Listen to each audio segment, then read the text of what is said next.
po binalik nyo. Yung Brianna din po binalik nyo. Pero bakit kami ni Miles hindi po kami pwedeng balik? Ang sinabi niyo po, no more plot twist. Nakita ko po yun sa social media. And pinost din po yun ng mga fans namin. Kaya nasaktan din po ako para sa kanila kasi nag-e-expect sila since binalik niyo po yung ibang love team. Miles and Mitch, kailangan nyong intindihin ang desisyon ng management sa inyo. Kayo ang pinakamatagal na love team sa Run Cup. At gusto ko, mabigyan naman ng pagkakataon ang iba na makasama kayo. Hindi kasalanan ni Kiara or ni Justin kung sila yung maging ka-love team ninyo. Management ang nagdesisyon para sa love team ninyo ngayon. Gusto ko matapos na ito. At sana, para sa'yo, Miles at Mitch, respetuhin ninyo kung ano ang desisyon ng management.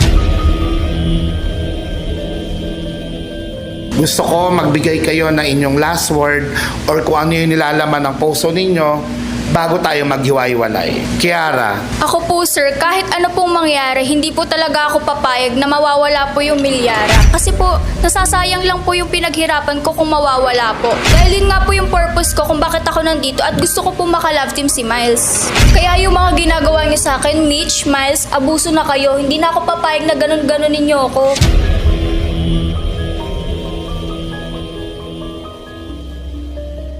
Di direct, para matapos na to direct, ayoko talaga nakikita si Mitch na umiyak at malungkot eh. Kaya hinahamon po namin ni Kiara ang Milmi sa isang matinding challenge na ginawa nila kanina. Sigurado ka ba dyan sa desisyon mo, Justin? Kiara, Sir. tinatanggap mo ba ang hamon? Opo sir, pumapayag po ako at lalabanan po talaga namin yung Milmi ni Justin.